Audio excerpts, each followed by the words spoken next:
تو انسانوں کو آزمایا جاتا. جب نبیوں کو آزمایا گیا تو پھر انسانوں کو بھی آزمایا جاتا. تو ہم عام انسان تھوڑی سی مصیبت تھوڑی سی آزمائش آتے ہی ہم ناشکری کرنے لگتے. تو ہمیں کیا کرنا چاہیے؟ اس میں کیا سبق مل رہا؟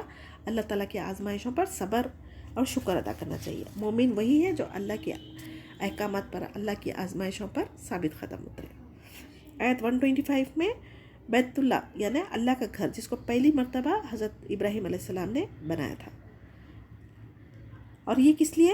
لوگوں کے لیے عبادت کرنے کے لیے، ثواب کی جگہ. مطلب یہ کہ ایک مرتبہ جو حج عمرہ کرنے کے لیے اللہ کے گھر کو آتا نا، تو اس کو بار بار اللہ تعالیٰ نے دل میں اس کی محبت اتنی ڈال دیتا کہ وہ بار بار حج عمرہ کرنے کی خواہش رکھتا ہے. اور خانہ کعبہ کو اللہ سبحانہ تعالیٰ نے امن کی جگہ بنائی ہے. یہاں دشمن کا بھی خوف نہیں رہتا.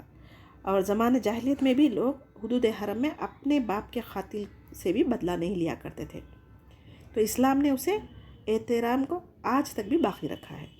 جس پتھر پر کھڑے ہو کر حضرت ابراہیم علیہ السلام نے خانہ کعبہ کی تعمیر کی تھی، جس پر ابراہیم علیہ السلام کے قدموں کے نشانات ہیں، اس کو نماز کی جگہ اللہ تعالیٰ نے خود اس آیت میں مقرر کر دی، جو آج تک بھی محفوظ ہے. جو کوئی حج عمرہ کے لیے جائیں گے تو انہیں ضرور مقام ابراہیم کی زیارت کا موقع ملے گا، اور وہاں پر حضرت ابراہیم علیہ السلام کے پیر کے نشان بھی دیکھے جائیں گے. تو حضرت ابراہیم علیہ السلام اور ان کے بیٹے اسماعیل علیہ السلام سے اللہ نے وعدہ لیا تھا، وہ بیت اللہ کو یعنی خانہ کعبہ کو طواف کرنے والوں کے لیے، عمرہ کرنے والوں کے لیے، حج کرنے والوں کے لیے، رکوع کرنے والوں کے لیے صاف ستھرا رکھیں گے. تو اس سے ہمیں کیا پتہ چل رہا؟ جو کوئی اللہ کا گھر کی صفائی کرے گا وہ اس آیت پر عمل کرے گا. کیونکہ جو کوئی مسجدوں میں آئیں گے، نماز پڑھیں گے، قرآن پڑھیں گے، سجدہ کریں گے، اللہ کا ذکر کریں گے، ان سب کو اگر اطراف کا ماحول پاک صاف رہیں گا تبھی تو نمازوں میں خشوع خضوع آئیں گا نا. اگر گندی سی جگہیں رہیں گی وہاں پر نماز پڑھنے کے لیے نہ دل بھی نہیں چاہیں گا، لوگوں کو کراہیت بھی ہوگی. تو اب ہمارے لیے اس میں کیا سبق ہے؟ دنیا کے چاہے کسی بھی کونے میں ہو، ہم جہاں پر اللہ کی عبادت کی جاتی، نماز کے لیے بلایا جاتا، رکوع سجدے کیا جاتا، وہاں پر پاک صاف رکھیں. اور اکثر ہم لوگ رمضان میں افطار کے لیے چلے آتے، کھا کے پی کے جو چیزیں ہم گندگی پھیلا کے آتے، ویسا کرنے سے ہمیں احتیاط کرنا چاہیے. اللہ کے گھروں کی جو صفائی کرتے ان کے لیے بہتر دعا ہے. اللہ تعالیٰ کے گھروں کی جو صاف ستھرائی کا کام کرتے اللہ تعالیٰ انہیں بہت بڑا اجر دینے والا ہے. تو احکام شریعت کیا تھی ہماری؟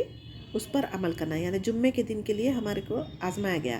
جمعے کے دن غسل کرنا، استنجا کرنا، ناخن کاٹنا، زیر ناف بغل کے بال کاٹنا، مونچھیں کاٹنا، داڑھی بڑھانا، یہ ختنہ کروانا، مہمان نوازی کروانا، یہ سفید بال دیکھنے والے سب سے پہلے حضرت ابراہیم علیہ السلام تھے. یہ ساری چیزیں حضرت ابراہیم علیہ السلام کی شریعت سے ہماری شریعت تک چلتے آ رہی ہے.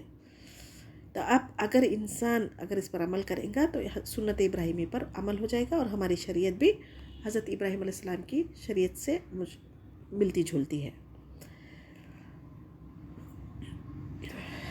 آج ہم کیا سمجھتے؟ اصل کامیابی کس کو سمجھتے ہیں؟ آج کل ہم دنیا کی زندگی کو سمجھتے ہیں، لیکن اصل کامیابی وہ ہے جو اللہ کی اور رسول کی اطاعت کرنے میں ہے. حضرت ابراہیم علیہ السلام نے جب خانہ کعبہ کی تعمیر کرتے وقت کوئی یعنی فوٹو لی تھی، نہ ہی یادگار کے طور پہ کچھ رکھا تھا، لیکن اللہ تعالیٰ ان کی نیکیوں کو اتنا پسند کیا کہ قیامت تک آنے والوں کے لیے باقی رکھا. تو دیکھیں، نہ اس زمانے میں آج کی طرح موبائل تھا، نہ فوٹوز لے کر انہوں نے آنے والوں کے لیے نشانی چھوڑی تھی، لیکن اللہ تعالیٰ جس کا نام باقی رکھنا چاہتے ان کے لیے کوئی کسی فوٹو کی، کسی اسباب کی ضرورت نہیں ہے. جیسے حضرت ابراہیم علیہ السلام ہے ہمارے پاس. آج ہم عمرہ کے لیے جاتے ہیں، حج کے لیے جاتے ہیں، تو سیلفیز لے کے سوشل میڈیا پہ ڈال دیتے، اسٹیٹس پہ اپلوڈ کر دیتے. یہ دکھاوا، ریاکاری میں شمار ہو رہا ہے. تو اس طرح کی حرکتیں کرنے سے ہمیں احتیاط کرنا چاہیے. آیت 126 میں حضرت ابراہیم علیہ السلام نے کہا، اے اللہ اس جگہ کو امن والا شہر بنا دے، اور یہاں کے رہنے والوں کو جو اللہ تعالیٰ اور قیامت کے دن پر ایمان رکھتے ہیں پھلوں کی روزیاں عطا کر. یہ کب کہا تھا؟ یہ حضرت ابراہیم علیہ السلام نے اپنی بیوی ہاجرہ اور اپنے بیٹے اسماعیل کو مکہ کی وادی میں چھوڑ کر جا رہے تھے. یہ دعا فرمائی تھی. اللہ سبحانہ تعالیٰ نے حضرت ابراہیم علیہ السلام کی یہ دعائیں قبول فرمائی.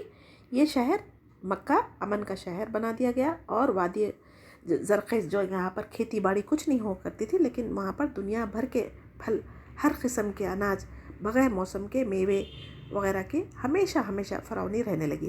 آج تو زمانہ ترقی کر چکا، ایک ملک سے دوسرے ملک سامان بھیجنا آسان ہو گیا، لیکن جس زمانے میں یہ سہولتیں نہیں تھی تب بھی وہاں پر طرح طرح کے میوے موجود ہوا کرتے تھے. تو یہ حضرت ابراہیم علیہ السلام کی دعا کا نتیجہ ہے. اور جب وہاں پر بغیر موسم کے میوے پھل دیکھا جاتا، جبکہ وہاں پر کھیتی باڑی کچھ نہیں ہوتی تھی، سب لوگ حیرت تعجب کرتے تھے. تو یہ دراصل حضرت ابراہیم علیہ السلام کی دعا ہے. بار بار لوگ جب حج عمرہ کے لیے جاتے نا تو ان کا دل بھرتا ہی نہیں، پھر سے وہاں پر جانے کی خواہش رکھتے. تو اللہ تعالیٰ ہمیں بھی دوبارہ حج عمرہ کرنا نصیب فرمائے، آمین یا رب. اللہ کی نظر میں دنیا کی حیثیت صرف مچھر کے پر کے برابر بھی نہیں ہے. اگر ہوتی نا تو کسی کافر کو ایک پانی کا ایک قطرہ بھی نہیں دیتے تھے. تو اللہ سبحانہ تعالیٰ دنیا میں رحمان ہونے کی وجہ سے مشرک ہو، کافر ہو، منافق ہو، بدعتی ہو، مومن ہو، ہر ایک کو رزق دے رہا ہے. تو یہ اللہ تعالیٰ کا فضل ہے، اللہ تعالیٰ کی رحمت ہے. اللہ تعالیٰ کا ہمیں شکر گزار ہونا چاہیے. آیت 127 میں خانہ کعبہ کی بنیاد پر جو حضرت آدم علیہ السلام کے زمانے میں بنایا گیا تھا، طوفان نوح میں ڈھہ گیا تھا، تو اس کی بنیاد پر ابراہیم علیہ السلام کو دوبارہ تعمیر کرنے کا حکم دیا گیا. اب خانہ کعبہ کتنی مرتبہ تعمیر ہوا وہ ہم دیکھتے ہیں. 11 ٹائمز کہا جاتا ہے کہ 11 ٹائمز خانہ کعبہ کی تعمیر ہوئی.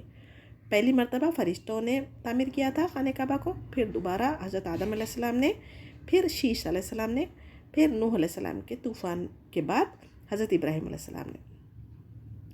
اس کے بعد قوم عمالقہ نے تعمیر کیا، پھر جرہم قبیلے نے تعمیر کیا، پھر قصی بن کلاب آپ صلی اللہ علیہ وسلم کے خاندان سے ہے یہ، پھر اس کے بعد 9ویں مرتبہ قریش نے تعمیر کیا تھا. تو نبوت سے پہلے ہجر اسود کا جب مسئلہ پیش آیا تھا تو اس کو بھی آپ صلی اللہ علیہ وسلم نے حل کیا تھا. تو اور نمبر 10 آپ صلی اللہ علیہ وسلم کے بعد عبداللہ بن زبیر رضی اللہ تعالیٰ عنہ، اور 11 ٹائم حجاج بن یوسف نے خانہ کعبہ کی تعمیر کی. تو حضرت ابراہیم علیہ السلام اور اسماعیل علیہ السلام نے اللہ کے گھر کی تعمیر کر رہے تھے، جو نیکی کا کام تھا، ثواب جاریہ والا کام تھا. پھر بھی وہ اللہ سبحانہ تعالیٰ سے عاجزی انکساری کے ساتھ دعا کر رہے تھے، یا اللہ ہم سے قبول فرما. یا کیا تھی وہ دعا؟ ربنا تقبل منا انک انت السمیع العلیم. تو اللہ تعالیٰ جاننے والا ہے، دیکھنے والا ہے. اتنا نیکی کا کام کر رہے ہیں، ساری دنیا کے لوگ حج کے عمرہ کے لیے آئیں گے، وہاں پر عبادت کریں گے. اگر ہم آج چھوٹی سی بھی نیکی کر لیں تو ہم بہت بڑا کام کر لیے، جیسا غرور تکبر کرنے لگتا نا. تو یہاں تو دیکھیں ساری دنیا کے لوگ وہاں پر حج عمرہ کے لیے جمع ہوتے، ویسی گھر کی اللہ کے گھر کی تعمیر کر کے بھی وہ خوف کے ساتھ، عاجزی کے ساتھ اللہ سے دعا کر رہے تھے کہ اللہ ہم سے یہ کوشش کو قبول فرما لیں. تو ہمارے لیے بہت بڑا سبق ہے اس میں کہ ہمیں اپنے نیکیوں پر فخر نہیں کرنا چاہیے، بلکہ عاجزی و انکساری اختیار کرنا چاہیے.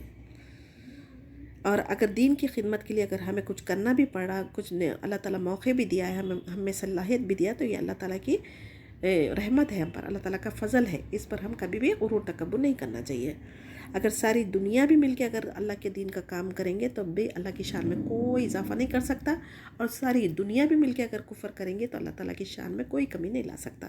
تو جو کچھ ہم کر رہے ہیں یہاں پر وہ ہمارے اپنے اجر کے لیے کر رہے ہیں، ہماری اپنی آخرت کو کامیاب بنانے کے لیے کر رہے ہیں. آیت 128 کو دیکھیں. اے ہمارے رب، ہمیں اپنے فرما بردار بندوں میں شامل فرما دے، ہماری اولاد میں سے بھی ایک جماعت کو اطاعت گزار رکھ، اور ہمیں اپنی عبادتیں سکھا، اور ہماری توبہ قبول فرما. تو توبہ قبول کرنے والا، رحم کرنے والا کون ہے؟ اللہ سبحانہ تعالیٰ ہے. ساری زندگی حضرت ابراہیم علیہ السلام اللہ کی فرما برداری میں گزارنے کے باوجود پھر بھی یہاں پر دعا کر رہے. آیت 129 میں اے ہمارے رب، ان میں رسول بھیج جو ان کے پاس تیری آیتیں پڑھے، انہیں کتاب و حکمت سکھائے اور انہیں پاک کرے، تو بے شک حکمت والا غلبہ والا ہے. یہ حضرت ابراہیم علیہ السلام اور اسماعیل علیہ السلام کی آخری دعا ہے جو اللہ سبحانہ تعالیٰ نے قبول فرمائی. حضرت اسماعیل علیہ السلام کی اولاد میں سے حضرت محمد مصطفیٰ صلی اللہ علیہ وسلم کو اللہ تعالیٰ نے آخری نبی مبعوث فرمایا. اس لیے آپ نے فرمایا میں اپنے باپ حضرت ابراہیم علیہ السلام کی دعا ہوں، اور حضرت عیسیٰ علیہ السلام کی بشارت ہو، اور اپنی والدہ کا خواب ہو. تو دعائیں مانگنی تھی تو کیسی مانگنی ہے ہمیں؟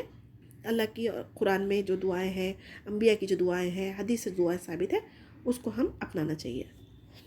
آیت 130 اور 131 میں دیکھیں. جب کبھی اللہ تعالیٰ نے ابراہیم علیہ السلام کو کہا فرما بردار ہو جا، تو فوراً انہوں نے کہا میں فرما برداری کی. اس آیت میں حضرت ابراہیم علیہ السلام کی عظمت اور فضیلت بیان کی گئی جو اللہ تعالیٰ نے انہیں دنیا اور آخرت میں عطا فرمائی. جو کوئی ابراہیم علیہ السلام کی سنت سے اعراض کرے گا وہ بے وقوف ہے. دونوں آیتوں میں یہ ہمیں دنیا میں کس طرح زندگی گزارنا ہے اس کے اصول بتائے گئے ہیں. قیامت تک امت مسلمہ کی ذمہ داری ہے کہ علم حاصل کرے، ہدایت کی دعائیں کرے، اللہ کو پہچاننے کی کوشش کرے، اس کے احکامات پر عمل کریں اور دوسروں تک اللہ سبحانہ تعالیٰ کا پیغام پہنچائیں۔ آیت 132 کو دیکھیں۔ حضرت ابراہیم علیہ السلام و حضرت یعقوب علیہ السلام یعنی اپنی اولاد کو وصیت کی تھی کہ یعنی یہودیت عیسائیت نہیں بلکہ اسلام ہی کو دین مانے۔ ہمارے بچوں، اللہ تعالیٰ نے تمہارے لیے دین اسلام کو پسند فرمایا، خبردار تم مسلمان ہی مرنا۔ تو یہ مسلمان ہی مرنا بولنے کے باوجود ان لوگوں نے طرح طرح کے شرک و بدعتیں نکال لی تھی۔ تو اللہ تعالیٰ نے بے شک اللہ تعالیٰ نے تمہارے لیے دین کے لیے تمہیں چن لیا ہے، یعنی اللہ تعالیٰ تمہارے لیے جو دین حنیف پسند کیا ہے اس کا شکر ادا کرے۔ قرآن میں جو ایک بات آتی نا اس کی وضاحت کہیں اور ہمیں ملتی، تو ہمیں قرآن کی ایک آیت کو سمجھنے کے لیے دوسری آیتوں کا سہارا لینا ضروری ہے۔ ایک ہی آیت سے آپ پورا قرآن نہیں سمجھ سکتے۔ تو آیت 133 میں دیکھیں، اس آیت کا شان نزول کیا ہے؟ یہود سے سوال کیا جا رہا ہے کہ اگر تم دعویٰ کرتے ہو حضرت ابراہیم علیہ السلام اور حضرت یعقوب علیہ السلام نے اپنی اولاد کو یہودیت پر قائم رہنے کی وصیت فرمائی تھی، تو کیا تم وصیت کے وقت موجود تھے؟ جب موت کا وقت ان کا آیا تھا، حضرت یعقوب علیہ السلام نے اپنی اولاد سے کیا کہا تھا؟ میرے بعد تم کس کی عبادت کرو گے؟ تو سب نے جواب دیا کہ آپ کے معبود کی، یعنی آپ کے باپ دادا ابراہیم علیہ السلام، اسماعیل علیہ السلام اور اسحاق علیہ السلام کے معبود کی، جو سب کا معبود ایک ہی ہے، ہم اس کی فرمانبرداری کریں گے۔ اس آیت میں انسان کو اپنی اولاد کے لیے دین اسلام کی تاکید کرتے ہوئے مرنے کا ایک یعنی وصیت کرنا ضروری ہے۔ سمجھیے، اپنی اولاد کو دین حنیف پر چلنے کی تاکید کرنا یہ سنت سے ثابت ہے۔ آیت 134 کو دیکھیں، یہ بھی یہود کو کہا جا رہا ہے، یہ جماعت تو گزر چکی، جو انہوں نے کیا وہ ان کے لیے، اور جب تم جو کرو گے وہ تمہارے لیے، ان کے عمل کے بارے میں تم سے سوال نہیں کیا جائے گا۔ یعنی جو انبیاء، صالحین، صدیقین گزر چکے، ان کی نسبت کا تمہیں کوئی فائدہ نہیں ہوگا، یعنی ان کے نسل میں، ان کے خاندان میں پیدا ہونے سے آپ بخشے نہیں جائیں گے، بلکہ آپ اپنی زندگی میں جو نیک صالح عمل کریں گے، قیامت کے دن وہی نجات کا ذریعہ بن سکتے۔ نیکیوں اور گناہوں کے مطابق جنت اور دوزخ میں درجات ہمارے بلند ہو سکتے۔ کسی کے اعمال اگر فائدہ دے سکتے تو نیک صالح عمل کرنے کا اللہ تعالیٰ نے حکم نہیں دیتا، اور جب کہ حسب نسب اگر ہمارے قیامت کے دن کام آتے تو نبی کریم صلی اللہ علیہ وسلم کو ضرورت نہیں ہوتی تھی کہ وہ اپنی بیٹی کو قبر کے لیے تیاری کرنے کا حکم دینے کی۔ تو اعمال ماں باپ یعنی جو کچھ بھی نیک صالح اولاد چھوڑیں گے وہ اعمال ہی ماں باپ کے لیے صدقہ جاریہ بن سکتے، باقی کے کوئی چیز کسی کے لیے فائدہ مند نہیں ہے۔ 135 کو دیکھیں، یہود اور عیسائی دونوں مسلمانوں کو یہودیت عیسائیت کی دعوت دیتے تھے اور کہتے تھے کہ یہی ابراہیم علیہ السلام کا صحیح طریقہ ہے۔ اس کا جواب میں اللہ سبحانہ تعالیٰ فرما رہے ہیں کہ حنیف یعنی ایک اللہ کی عبادت کرنے والے، خالص اللہ کی عبادت کرنے والے تھے اور وہ مشرک نہیں تھے۔ تو یہ آیت سے یہود و نصارہ کی بات کا رد ہو گیا۔ وہ نمرود کی آگ سے ڈرے اور نہ ہی اولاد کی محبت میں بھٹکے، جبکہ یہود اور نصارہ دونوں میں شرک عام ہے۔ آیت 136 کو دیکھیں، اس آیت میں تمام مسلمانوں کو اللہ تعالیٰ مخاطب فرما کے کہہ رہا ہے یعنی اور ایمان کا معیار کیسا ہونا چاہیے وہ بتایا گیا ہے۔ نمبر 1 یہاں پر پھر سے وہی ہے، اللہ پر ایمان لانا، قرآن پر ایمان لانا، پچھلی کتابوں اور رسولوں پر ایمان لانا، یعنی جتنے بھی نبی گزرے ہیں ان سب کی تعلیمات یہی تھی۔ اب اس آیت میں موسیٰ علیہ السلام اور عیسیٰ علیہ السلام کا ذکر کیوں کیا گیا؟ کیونکہ اولاد یعنی اسباط سے مراد اولاد ہے، تو یہ اولاد میں یہ دونوں بھی شامل تھے نا، اسی لیے تو، اور خاص طور سے کیونکہ ان دو نبیوں کے ناموں پر بہت سارے لوگ ایک دوسرے کو غلط ثابت کرنے کی کوشش بھی کر رہے تھے، تو پچھلی کتابوں میں لوگوں نے تحریف کی تھی، جیسا تورات ہے، انجیل ہے اور زبور ہے، تو اسی اصلی حالت میں نہیں ہونے کی وجہ سے اللہ سبحانہ تعالیٰ نے قرآن کو نازل کیا۔ اب ہمیں کسی اور کتاب پہ عمل کرنا نہیں ہے، اس پہ ایمان ہے ہمارا، لیکن جو کتاب پچھلی کتابوں کی تصدیق کرتی وہ ہے قرآن، اور اسی پر ہمیں عمل کرنا ہے۔ آیت 137 کو دیکھیں، پھر اگر وہ یہودی ایمان لائے جیسے نبی کریم صلی اللہ علیہ وسلم نے لایا ہے اور صحابہ رضی اللہ تعالیٰ نے ایمان لائے تو ہدایت پائیں گے، اور اگر وہ منہ موڑیں گے تو غلط راستے پر چلیں گے۔ تو جو غلط راستے پر جائیں گا اس اللہ کا کوئی نہیں بگاڑ سکتا، کچھ نہیں بگاڑ سکتا، وہ اپنی آخرت خراب کر۔ فَسَيَكْفِيكَهُمُ اللَّهُ وَهُوَ السَّمِيعُ الْعَلِيمُ، جب یہ آیت تلاوت فرما رہے تھے حضرت عثمان رضی اللہ تعالیٰ عنہ کی شہادت ہوئی تھی، آپ کی گود میں قرآن تھی اور یہی آیت آپ کی زبان مبارک پر تھی۔ ان کے خون کے چھینٹے بھی قرآن پر موجود ہے، جو ترکی کے میوزیم میں آج تک بھی موجود ہے۔ اللہ اکبر. آیت 138 کی تفسیر دیکھیں. اس آیت میں صبغت اللہ یعنی اس کا مطلب کیا ہے؟ اللہ کے رنگ اختیار کرو.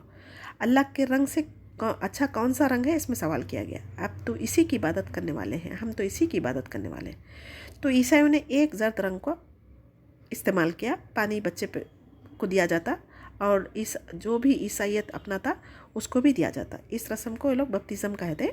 اس رسم کے بغیر کوئی بھی پاک نہیں ہوتا, وہ سمجھتے وہ لوگ. تو اس آیت میں اللہ تعالیٰ نے ان کی تربیت فرمائی اور کہا کہ اصل رنگ تو اللہ تعالیٰ کا رنگ ہے, اس سے بہتر کوئی رنگ نہیں ہے. اللہ تعالیٰ کا رنگ سے مراد یعنی دین فطرت, دین حنیف, دین اسلام ہے. ہر نبی کی دعوت توحید یہی رہی ہے. کسی کلر کو اپنا مذہبی رنگ بنا لینا, مسلمانوں کے لیے گرین, غیر دوسرے قوموں کے لیے طرح طرح کے کلر یعنی بنا لینا, یہ کہیں بھی شریعت سے ثابت نہیں ہے. اللہ کی شریعت میں جو حلال حرام ہے اس کا خیال رکھنا ضروری ہے, اور اللہ کے ہر معاملے میں, زندگی کے ہر معاملات میں اللہ اور رسول کی اطاعت کرنا ضروری ہے. یہ اللہ کا رنگ ہے.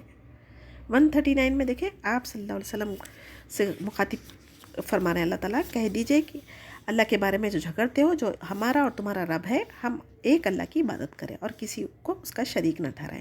یعنی رب تو ایک ہی ہے, خالق تو ایک ہی ہے, مالک تو ایک ہی ہے, ہم سب کو اسی کی عبادت کرنا ہے. تو اس کے بارے میں کیوں ہم جھگڑا کر رہے ہیں؟ اور صرف اللہ تعالیٰ کے لیے مخلص ہو کے ہم اللہ کی بات ماننا چاہیے. ہمارا عمل ہمارے ساتھ اور تمہارا عمل تمہارے ساتھ. تو مخلص کے معنی کیا ہے؟ خالص عمل اللہ کے لیے کرنا, ریاکاری سے بچنا, دکھاوے, غرور, تکبر سے بچنا ضروری ہے. اخلاص اللہ تعالیٰ اور بندے کے درمیان ہونا چاہیے, نیکیوں کو چھپانا چاہیے, ریاکاری سے بچنا چاہیے. تو ریاکاری کے 3 علامتیں کیا ہیں یہ بتا دوں میں. جب انسان اکیلا ہوتا تو عبادت میں تھک جاتا ہے اور جلدی جلدی عبادت کر کے فارغ ہو جاتا ہے. جب کسی کو سامنے دیکھتا تو نماز میں خضوع یا آرام سے اس کو سنوار کے پڑھنے کی کوشش کرتا ہے. تو یہ ریاکاری ہو گئی. اور جب اس کی تعریف کی جائے تو زیادہ ایکٹیو ہو کے بتاتا ہے, اور جب اس کی تعریف نہیں کی جائے تو خاموشی اختیار کر لیتا ہے. اور نیکی کرنا آسان ہے مگر اخلاص پیدا کرنا مشکل ہے. جس طرح ہم اپنے گناہوں کو لوگوں سے چھپانا چاہتے ہیں نا, اسی طرح ہمیں نیکیوں کو بھی پوشیدہ رکھنا چاہیے تاکہ قیامت والے دن اس کا اجر ہمیں بہتر سے بہترین ملے. آیت 140 میں دیکھیں, تم کہتے ہو کہ حضرت ابراہیم علیہ السلام اور اسماعیل علیہ السلام اور اسحاق علیہ السلام, یعقوب علیہ السلام اور ان کی اولاد یہودی یا نصرانی تھے. کہہ دو کہ تم زیادہ جانتے ہو یا اللہ تعالیٰ زیادہ جانتا ہے. یہود نصارہ دونوں کی کتابوں میں آپ صلی اللہ علیہ وسلم کی نشانیاں موجود ہیں, اس کے باوجود شہادت دینے کے اس کو لوگوں نے چھپایا. یہ سب سے بڑا ظلم تھا. اس آیت میں اللہ تعالیٰ ان کی نفی فرما رہے ہیں کہ حضرت ابراہیم علیہ السلام سے لے کر عیسیٰ علیہ السلام کوئی بھی یہود یا نصارہ نہیں تھے, بلکہ سب دین حنیف پر قائم تھے.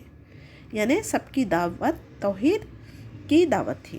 اب تم بتاؤ کہ زیادہ علم اللہ سبحانہ تعالیٰ کو ہے یا ہمیں یا تمہیں ہے؟ تو اللہ تعالیٰ تمہارے کاموں سے غافل نہیں ہے. تم سب آپ صلی اللہ علیہ وسلم کی نشانیوں کو لوگوں سے چھپا کر بہت بڑا ظلم کر رہے ہو. تو اب جو کچھ بھی اللہ تعالیٰ کی شریعت میں ہے ہم دنیاوی فائدہ حاصل کرنے کے لیے چھپا نہیں سکتے. اس آیت میں ہم سب کے لیے سبق ہے, چاہے وہ آپ کے خلاف ہی کیوں نہ ہو, حق بات کہنا چاہیے, جھوٹی گواہی دینے سے بھی بچنا چاہیے. آیت 141 میں دیکھیں, اس آیت میں اللہ سبحانہ تعالیٰ نے پھر ایمان کے ساتھ عمل کی اہمیت بیان کی. بزرگوں کے اعمال تمہیں کوئی فائدہ نہیں دیں گے, چاہے آپ کے باپ دادا کتنے بھی نیک ہو جائے, آپ کو اس کے اعمال کا کوئی فائدہ نہیں ہوگا. جس کو اس کا عمل پیچھے چھوڑ گیا اس کو اس کا نسب آگے نہیں بڑھا سکتا. یہ حدیث مبارکہ ہے. تو جو کچھ نیکیاں وہ کیے اس کا ثواب ان کو ملے گا, اور جو کچھ تم اعمال کر کے جائیں گے تمہیں فائدہ ہوگا. ہاں, اگر تمہاری اولاد تمہاری تربیت نیک ہونے کی وجہ سے ان دین شریعت کے یعنی پہ عمل کریں گی, دین شریعت کے مطابق زندگی گزاریں گی, تو ان کا ثواب جاریہ آپ کے لیے ہو سکتا. اور قیامت والے دن کوئی کسی کے گناہوں کا بوجھ بھی نہیں اٹھائے گا. انسان کے لیے وہی کچھ ملے گا جس کی اس نے دنیا میں کوشش کی ہے. تو اللہ سبحانہ تعالیٰ سے دعا کرتی ہوں کہ ہمیں بھی اپنے خلیل مخلص بندوں میں شامل فرما دے. آمین یا رب العالمین. سبحان ربک رب العزت عما یصفون وسلام علی المرسلین والحمد للہ رب العالمین. سبحانک اللہم بحمدک, نشہد ان لا الہ الا انت, نستغفرک و نتوب الیک. السلام علیکم ورحمۃ اللہ وبرکاتہ.